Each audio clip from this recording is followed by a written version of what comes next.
কাস্টমারের কথা শুনে তো আমি পুরো অবাক হয়ে গেলাম। কাস্টমার আমাকে ফোন করে অর্ডার করে বলছে, দাদা আমার dual forest choco vanilla forest চাই 2 পাউন্ডের। আমি তখন কাস্টমারকে বলছি, আমি তো কথাটা বুঝে উঠতে পারলাম না, দুটো ফ্লেভার একই কেকে বুঝে উঠতে পারলাম না, একটু খুলে বুঝিয়ে বলুন। চকো ভ্যানিলা একটা ফ্লেভার হয়, ডুয়েল ফরেস্ট একটা ফ্লেভার হয়, ব্ল্যাক ফরেস্টও একটা ফ্লেভার হয়, কিন্তু কোন ফ্লেভারটা আমি তো বুঝে উঠতে পারছি না। কাস্টমার তখন ধীর স্থির ভাবে আমাকে বুঝিয়ে বলছে, দাদা চকলেট স্পঞ্জের ওপর ভ্যানিলা ক্রিম দিয়ে চকো চিপস আর চেরি চপিং করে আমাকে টেস্টটা দিতে হবে। ডেকোরেশনটা যেন হার্ট শেপের হয়ে থাকে, তার সাইডে যেন white flex and black flex দিয়ে লাগানো থাকে। এই সমস্ত ডুয়েল ফরেস্ট ব্ল্যাক ফরেস্ট তার সাইডে চকো চিপস বা কালস লাগাতে হয়। সে সমস্ত কেক ভালোভাবে ফিনিশিং না হলেও কোনো সমস্যা হয় না, কেননা এই সমস্ত কেকের সাইডে ফ্লেক্স চকো চিপস ইত্যাদি লাগানো হয়, তো তাই ডেকোরেশনটা আরো ভালো লাগে। কাস্টমারটি এই কেকটি অর্ডার দিয়েছিল বার্থডে পারপাসে, 2 পাউন্ডে অর্ডার দিয়েছিল। আমি তার কাছ থেকে এই কেকটির দাম নিয়েছিলাম মাত্র 500 টাকা।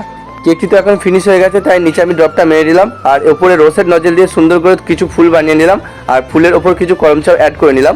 তো ফাইনাল 2 পাউন্ডের আমার dual forest cake decoration ready. তোমাদের কেমন লেগেছে জানি।